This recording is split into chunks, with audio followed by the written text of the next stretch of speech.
السلام علیکم ویورز، آپ دیکھ رہے ہیں آزاد سیاست، میں ہوں نوشین طارق۔ اس وقت پاکستان میں پولیٹیکل ہیپننگس کیا ہیں، انسائٹس کیا ہیں؟ کل پی ٹی آئی نے جو ہے وہ ایک بڑا شو کیا، کافی ٹائم کے بعد جو ہے وہ دیکھنے میں ملا کہ کراچی میں جو ہے وہ سہیل آفریدی، جو کہ ان کا پہلا وزٹ تھا کراچی میں، اور کراچی کے لوگوں کے لیے وہ ان نون تھے، لیکن کراچی کی عوام نکلی۔ اس کے بعد کیا ہوگا؟ سہیل آفریدی کا اگلا ہدف کیا ہوگا؟ سہیل آفریدی کے بارے میں یہ بھی کہا جا رہا ہے کہ وہ گھیرے میں آ چکے ہیں، نااہلی کی جو تلوار ہے وہ بھی ان کے سر پہ لٹک رہی ہے۔ کیا انسائٹس اس پر بات کروں گی، اور اس کے لیے میرے ساتھ موجود ہوں گے سینئر صحافی تجزیہ کار حسن ایوب خان صاحب۔ السلام علیکم۔ وعلیکم السلام، کیا حال ہے؟ خیریت سے؟ میں ٹھیک، آپ بتائیں۔ شکر الحمدللہ، اللہ کا احسان۔ اچھا جناب، ہم نے دیکھا کہ جو ہے کچھ رفلی ایک فگر دی جا رہی ہے 20,000، کچھ اتنے لوگ وہ نکالنے میں کامیاب ہو گئے سہیل آفریدی۔ اچھا، کچھ لوگ تو اس کو جو ہے وہ یہ کہہ رہے ہیں کہ جو کہ پنجاب کے مقابلے میں جو ہے وہ پیپلز پارٹی سندھ حکومت نے بڑا کوآپریٹ کیا، جبکہ ہم نے دیکھا کہ سارا دن کافی کنفیوژن رہی، ان کے جو ٹویٹس آتے رہے، کچھ نہ کچھ رکاوٹیں تو رہیں ان کو، لیکن بہرحال وہاں پر وہ ایک اچھا شو کرنے میں کامیاب ہو گئے۔ اس کو آپ کیسے دیکھتے ہیں؟ اور ساتھ ہی میرا سوال یہ ہے کہ یہ پیپلز پارٹی کے لیے کیا پیغام ہے، ایم کیو ایم کے لیے کتنا تھریٹننگ ہے؟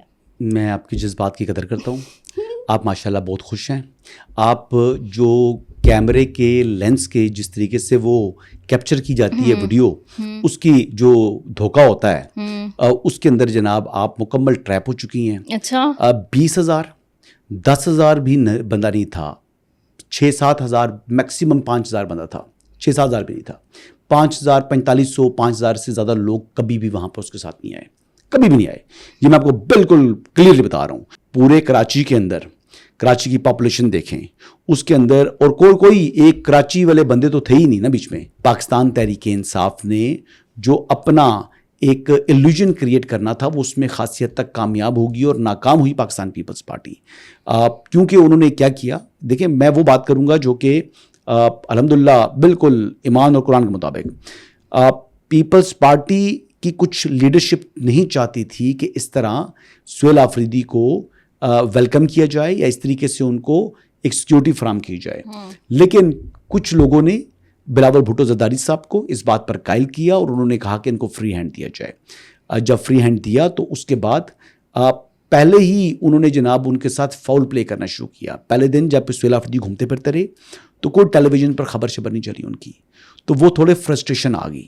پھر یہ جو حیدرآباد سے واپسی کا ڈرامہ کیا انہوں نے کہ جناب رستے بلاک ہیں، وہ رستے بلاک نہیں تھے۔ آپ دیکھا ہے کہ اس کے اوپر لوگوں کی جان سے بھی، جی یہ کہیں گے تو لوگ آپ سنیں گے نا، سنجیدہ لیں گے نا ان کو، کہ جان کو خطرہ ہو گیا، رات کے پیر ہم یہ کر رہے ہیں وہ کر رہے ہیں۔ آپ یہ بتائیں کہ وہاں پر واپسی پر جو آپ کو معلوم ہے کہ پورٹ سٹی ہے، وہاں پر ٹرکس کی اور ٹرالے جو ہیں وہ آ جاتے ہیں رات کا ٹائم، 12 کے بعد ان کو شہر میں داخل ہونے کی پرمیشن ہوتی ہے، اور وہ جو شاہراہ ہے وہی شاہراہ مین روڈ تھا جس کو انہوں نے کہہ دیا جی کہ رستے بلاک ہو گئے ہیں، اور وہاں پر مطلب 2-2 3-3 گھنٹے لگ جاتے ہیں جب ہیوی ٹریفک آتی ہے۔ تو اس کو انہوں نے یہ رنگ بازی کی۔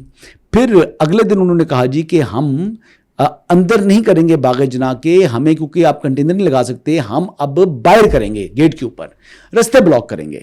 جب انہوں نے کہا ہم رستے بلاک کریں گے تو گورنمنٹ کے ساتھ پہلے ہی ان کی یہ انڈرسٹینڈنگ تھی کہ آپ کو ہم رستے بلاک کرنے نہیں دیں گے، آپ گراؤنڈ کے اندر جائیں۔ وہ گراؤنڈ کے اندر کیوں جا رہے تھے؟ وہ گراؤنڈ کے اندر نہیں جانا چاہتے تھے، انہوں نے کہا کہ ہم روڈ پر ہی کریں گے، اور پلس ان کے پاس انفارمیشن بھی آ چکی تھی۔ میں آپ کو یہ بتا دوں کہ حلیم عادل شیخ صاحب ریسیو کرنے تو گئے تھے، اس کے بعد کہیں نظر آیا آپ کو؟ بتاؤ مجھے، نظر آیا آپ کو حلیم عادل شیخ؟ حلیم عادل شیخ آئی تھنک شروع میں ان کے ساتھ نظر، اس کے بعد نظر آیا؟ آپ نے دیکھا نہیں؟ کدھر ہے؟ کدھر ہے؟ کوشچن ہے۔ بات یہ ہے کہ انہوں نے فاؤل پلے کیا، ان لوگوں نے کمٹمنٹس کی ہوئی تھی۔ اب وہاں پر انہوں نے جناب پھر اس کے بعد ٹی وی چینلز کے اوپر تو آپ کو حلیم عادل شیخ نظر آئیں گے، لیکن سہیل آفریدی کے ساتھ آپ کو چلتے پھرتے گھومتے پھرتے وہ دکھائی نہیں دیے۔ اوپر سے تو پارٹی کو تو ڈیفینڈ کرنا تھا انہوں نے، لیکن اندر سے وہ سہیل آفریدی سے متعلق جو ہے جو انہوں نے ان کے ساتھ کمٹمنٹ جو انہوں نے کی ہوئی تھی وہ ڈس آنر کروائی۔ اچھا جی، کمٹمنٹ کو ڈس آنر کرایا، لیکن پیپلز پارٹی کا سوشل میڈیا اتنا مضبوط نہیں ہے جتنا تحریک انصاف کا ہے، تو اس لیے اس نے ڈومینیٹ بھی کیا۔ اس نے اپنی پروجیکشن اس طرح کی جیسے بہت بڑا کامیاب وہ ان کا جلسہ ہو گیا، 20,000 کا رکاوٹوں کے باوجود آ گئے ہیں، تو پھر اسلام آباد پر جب آ رہے ہوتے ہیں تو پھر کراچی سے لوگ کیوں نہیں آتے؟ ایک کوشچن ہے 2-3 مرتبہ اسلام آباد کے اوپر چڑھائی کی گنڈا پور نے، فائنل کال تھی، عمران خان کی کالز تھی، کراچی سے لوگ کتنے آئے ہیں؟ نہیں آئے نا، تو کیوں نہیں آئے؟ وہ 20,000 بندہ آتا نا۔ اگر اتنا ڈائی ہارڈ ہے عمران خان اتنا مقبول ہے, سہیل آفریدی اتنا مقبول ہے, تو پھر وہ 20,000 بندہ کیوں نہیں آیا کراچی سے؟ Answer my question. Last time تو پنجاب سے بھی نہیں آیا نا. پنجاب سے تو آتے ہی نہیں ہے نا, اس مرتبہ پنجاب کون سا نکلا ہے؟ اس وقت پنجاب میں ان کو ایکٹیویٹی کرنے بھی نہیں دی نا. 400-500 سے اوپر بندہ بھی نہیں نکال سکے, وہ ایکٹیویٹی کرنے بھی دیتے. تو بات یہ ہے کہ ایکچوئل جو ایلوژن کریٹ کی انہوں نے بڑی افیکٹولی کی, لیکن یہ جو چھوٹے موٹے تھیٹر ہوتے ہیں نا, ان تھیٹر کی حیثیت اتنی ہے جتنی آپ نے سمجھ لیا کہ جی ہاں یہ بڑا مقبول ہے, بس اس سے زیادہ نہیں ہے. اس سے زیادہ نہ اس کی اہمیت ہے اور نہ ہی اس سے زیادہ یہ کچھ کر سکتے ہیں. یہ ہوا نا, ایک بندر کو بادشاہ بنا دیا گیا, انہوں نے کہا جی او ہو جنگل میں آگ لگی تو آگ کو بجھانا ہے. وہ ایک ٹن سے جم مار کے دوسری پہ جاتا تھا, دوسری پہ سے تیسری پہ جاتا تھا. اس نے کہا بھائی یہ کیا کر رہے ہیں؟ اس نے کہا جو کچھ میں کر سکتا ہوں میں نے کیا. تو سہیل آفریدی صاحب جو کچھ کر سکتے تھے انہوں نے وہ کیا ہے.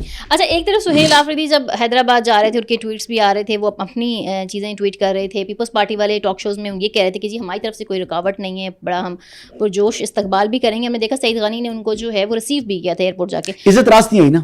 لیکن دوسری طرف جو ہے اسی وقت ٹیلی ویژن پر ان کے خلاف جو ہے یہ خبر بھی چلنا شروع ہوئی کہ 9 مئی والے واقعے میں جو ہے وہ فورینسک کے تھرو جو ویڈیوز ہیں ان میں ان کو بھی شناخت کر لیا گیا ہے. خبر نہیں چلنا شروع ہوئی, سہیل آفریدی کی فوٹیجز موجود ہیں, ان کے اپنے ہی سوشل میڈیا سے وہ جاری کرتا ہے. وہ میں نے جاری نہیں کی, وہ سہیل آفریدی صاحب نے وہ جاری کی ہیں اپنے ہی فیس بک اکاؤنٹ سے. تو پھر یہ اپنے پاؤں پر کلاڑا مارنے والے سہیل آفریدی صاحب خود ہیں. اچھا جناب, اوکے, انہوں نے شیئر کی ہوئی تھی. ہاں اس کا فرانسک ہو گیا. ہاں, میرا تو سوال یہ تھا کہ ٹائمنگز بڑی امپورٹنٹ تھی. ٹائمنگ کیا مطلب؟ فرانسک تو کرمنل کیس تو 10 سال بعد بھی ٹائم بارڈ نہیں ہوتا. یہ 3 سال کی بات کر رہے ہیں. کرمنل کیس کبھی ٹائم بارڈ نہیں ہوتا. ایک آدمی نے قتل کیا ہوا ہے, 20 سال بعد بھی پتہ لگ جائے فلاں بندے نے اس نے قتل کیا تھا فلاں کو, تو اس کے اندر جو ہے اس کو سزائے موت ہو سکتی ہے, جو عمر قید ہو سکتی ہے. تو کرمنل کیس کبھی ٹائم بارڈ نہیں ہوتا نوشین, یہ بات آپ یاد رکھیں. یہ ٹائمنگ ہر چیز کو سیاست سے نہ لگائیں, یہ فوجداری مقدمہ ہے. یہ 9 مئی ریاست پاکستان کے اوپر حملہ ہے, اور اس حملے کے اندر مبینہ طور کے اوپر سہیل آفریدی صاحب شامل تھے. اب تو جو شامل ہونے کا حتمی فیصلہ تو کورٹ نے کرنا ہے. اب جو ATC کے اندر جو ہے وہ معاملہ چل رہا تھا, اس کو انہوں نے اسپیکر خیبر پختونخوا اسمبلی نے کوشش کی کہ میں ایک نوٹیفیکیشن نکالا جس کے ذریعے انہوں نے کہا کہ ہم کمیٹی بنا رہے ہیں جو 9 مئی کے معاملات کو دیکھے گی. بھائی یہ ان کا کام نہیں ہے. ایک معاملہ آلریڈی ATC کے اندر بیسیکلی زیر سماعت ہے, وہاں پر چل رہے ہیں وہ مقدمات. تو کوئی جو قانون ہے وہ اجازت نہیں دیتا کہ وہ اس کو یعنی اس کے اوپر جوڈیشل ورک سے ان کو روکا جا سکے. تو ایک ہی فورم ہے جو اس کو روک سکتا ہے, وہ ہائی کورٹ ہے.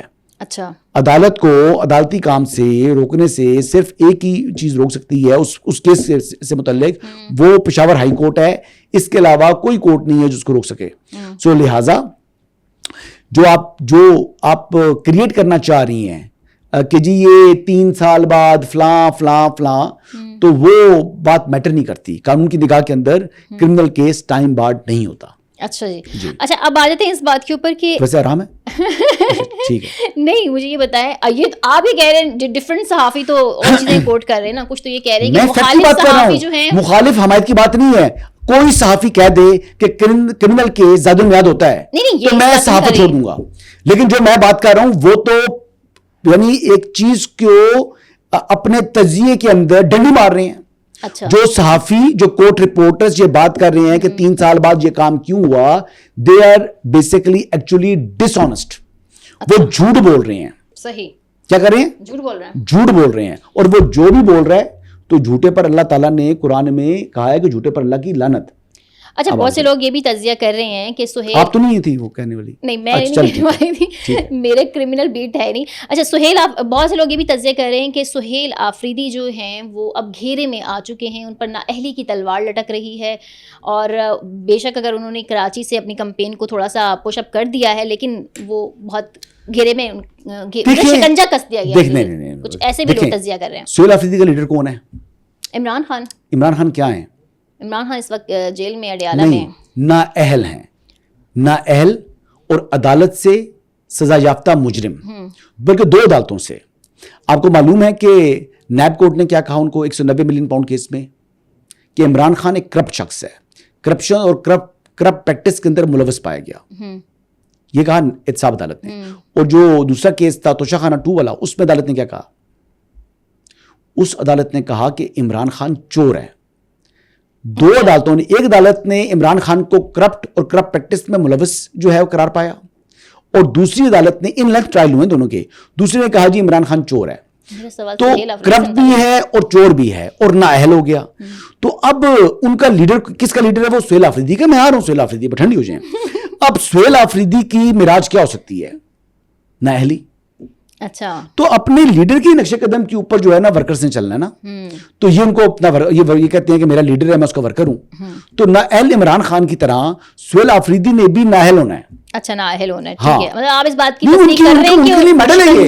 دیکھیں, میں نہیں کہہ رہا, میں کہہ رہا ہوں کہ سہیل آفریدی اپنے لیڈر کے نقش قدم پہ چلے گا نا. تو ان کے لیے جو میڈل بنتا ہے وہ نااہلی ہے. اچھا, تو وہ نااہلی تو ہونی ہے, کیونکہ ہونی کو کون ڈال سکتا ہے. اچھا ونڈر بوائے کی گونج جو ہے وہ بھی تھمی نہیں تھی. کل میں نے دیکھا منصور صاحب نے بھی انٹرویو کیا تھا وڑائچ صاحب کا. جی, تو میں آپ کے بھی اس پہ کامنٹس چاہوں گی.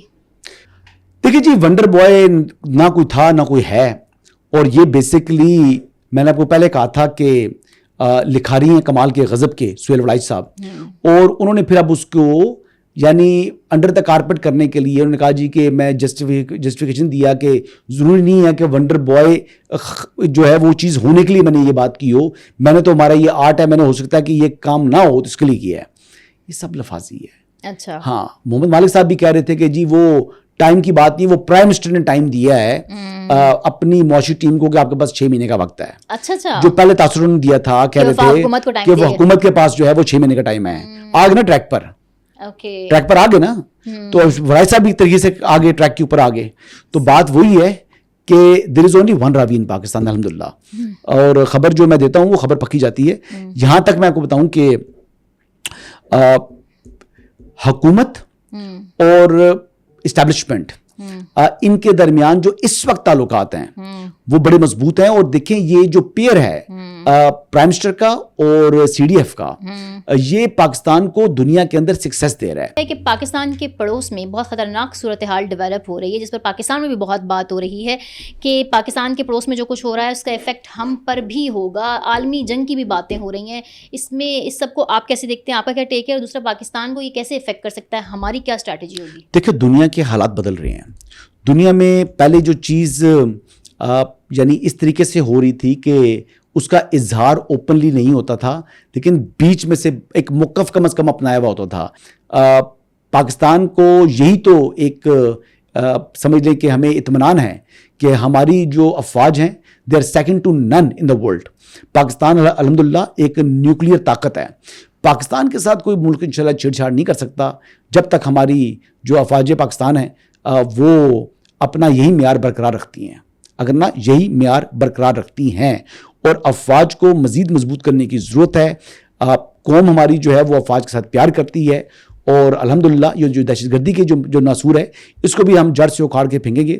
لیکن اس کے لیے کچھ اندرونی جو ایسے گھس بیٹھیے ہمارے موجود ہیں جو کہ اس وقت اپنی ہی افواج کے خلاف سازش کر رہی ہیں, اور اعلی کار بنے ہوئے ہیں جیسے مہرنگ بلوچ اینڈ کمپنی, جیسے BLA, جیسے جو اب TTP والے لوگ ہیں, اور جیسے ان کے ساتھ ہم آواز ہونے والی جو کرمنل ٹیرر پولیٹیکل نیکسس ہے.